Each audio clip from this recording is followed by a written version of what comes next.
everybody, welcome to the Waldock Way. I'm Jessica. Today's video is going to be about our one thing for second grade. So every year since preschool, I have picked one thing or habit that I've wanted to work on. Now this idea was inspired by Abby from Full-Time Wife Life, who picks a habit to work on with her kids every year, and Julie Bogart's One Thing Principle. So for preschool, the thing I picked was reading aloud, and all of my habits are never academically based. They're just habits that I would like to build into our homeschool. So for pre-K, it was reading aloud, and what happens when you make that habit a priority is by the end of the year, you've kind of mastered it. Like you're really good at it. So by the end of pre-K, we were really good at reading aloud. So going into kindergarten, I wanted to make game schooling a priority. So I spent that summer researching games and making sure that I had a collection of games that would cover all different subjects, and I, memorized all the rules, and I introduced games, and I made sure that I built in time for games into our kindergarten school year as well as into our family lifestyle. And what happened by the end of kindergarten is we got really good at playing games. We got good at incorporating them, at picking them, making them a priority. So going into first grade, the thing we really wanted to make a priority was big, juicy conversations. Emily had hit that age where she was really fun to actually have in-depth conversations with, and for her to be able to understand them and have her own opinion. And so we got really good at that as well. So now going into second grade, we're really good at reading aloud, we're really good at playing games, and we're really good at big, juicy conversations. So this year's habit that I have chosen is Poetry Teatime. Now we've done Poetry Teatime a lot in the past, however we don't do it as often as I would like, and I know Emily would love to do it more because it's one of her favorite things. So this year I'm making it a priority. Do I plan for it to be huge, big, and over the top? No, but I just want to make it a priority in our homeschool and in our family culture that it's something that we make happen as often as possible. Now I've decided that we're going to try to do a tea time every Tuesday. However, I never go into the upcoming school year by setting myself up for failure. So if it doesn't happen every week, that's fine with me.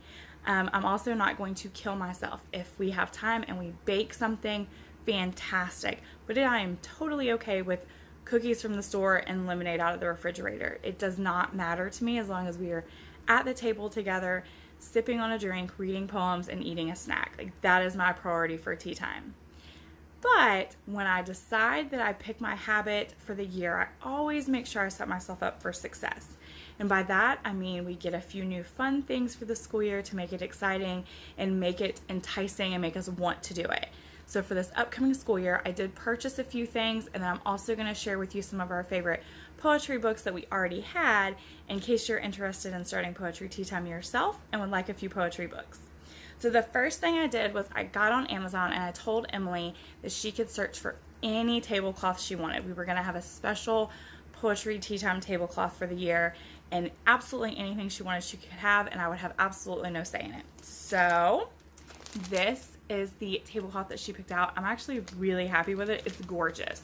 But this will be our tablecloth for the year. I mean, it won't be the only thing we use, but I wanted to have something special. And then once it came in and I could see the colors in person, I went and picked up some cloth napkins to make it a little bit fancier. And then we also got a new tea set. So we had been using a tea set or tea pieces that I had picked up from Goodwill, which is fine. There is nothing wrong with that. It has served us for 3 years. But I just wanted something special for a few reasons. I wanted something that was delicate and eloquent and was special, was something that I could pass on to Emily, that she would have memories attached to, us having tea time with. But I also didn't really want to break the bank. So this tea set was extremely affordable, so I will not be upset if it was to get broken. But it's also a very nice tea set as well. So I'll be sure I link all of this in the description box so that you guys can see it. This is the tea set that I got. It's just kind of white. It has this pretty, elegant design. In the top is a little butterfly. You can see that. It's really cute.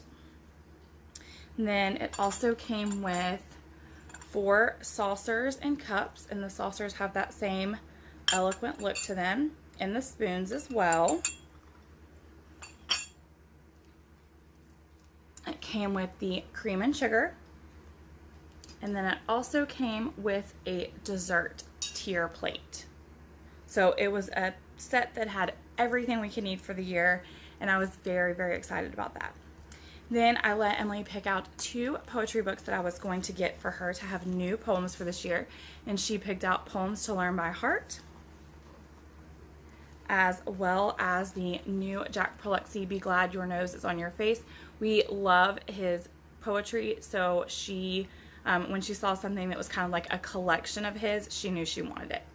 So those were the 2 new poetry books that we added this year. Now I'm going to go ahead and show you some of our favorites that we've had for a while that I recommend if you want to start with Poetry Tea Time or you're looking for poetry books to add. The very first one being the Shel Silverstein books. These are so funny and kids love them. So we have most of them. A classic that never goes out of style, A Child's Garden of Verses. The Julie Andrews collection of poems, songs, and poetry. And this book also comes with a CD of her reading all of them, and it is so wonderful. We listen to it a lot in the car or at quiet time, even bedtime. This is probably one of my favorites. And then we love Eric Carle's books, so it was a no-brainer for us to have his poetry books as well. So we have Animal Animals and Dragons Dragons. And I absolutely love the Poetry for Young People series. So I have quite a few of these. This is just some of the originals that we have, which were the Seasons, Animal Poems, and American Poetry. We also have some that are poet specific. Marilyn Singer has this wonderful series of books called Reverso Poems. So Follow Follow is based off of fairy tales. Oh, I'm sorry. Follow Follow was the very original one. And then Mirror Mirror is based on fairy tales, and Echo Echo is based on Greek myths. And the way these poems work is they're so fun. Is basically the poem is said, and then it is said again with the lines backwards. So this line becomes the first line, this the second, this the third. So it's like literally a poem and then a poem in reverse. A lot of fun. It also really encourages you to play with poetry, because I promise if you read these, you're going to want to try to write your own Reverso poem, because it's just such a fun concept. Another one of our favorites is the National Geographic poetry books. These are a little bit heavy. I'm going to try really hard not to drop them.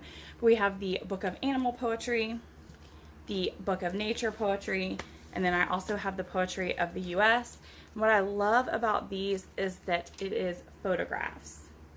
So it's just something a little bit different than the normal illustrations, which are gorgeous, but it's just those realistic photographs with poetry. So we really, really love these as well. And then the last one I have to show to you guys today is the Sing a Song of Seasons. This is a nature poem for every day of the year, and it is gorgeous.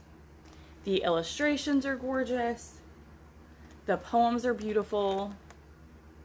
This is one of those books that could sit on your coffee table for years, that the whole family would enjoy. We do this in morning basket sometimes. Sometimes we do it in our bedtime basket. Sometimes we read a week's worth at Poetry Tea Time. But this is definitely one of Emily's favorites. So that is it for today. That's all I have for Poetry Tea Time, which will be our habit for this year. Do me a favor and keep me accountable. Ask me if you haven't seen me post in a while. Hey, you're not doing Poetry Tea Time? You need to get on that, because, you know, accountability never hurts. And if you have one thing that you are trying to incorporate this year and make a habit, let me know in the comment box down below so that I can help encourage and keep you accountable as well. Thanks for watching, and don't forget to subscribe.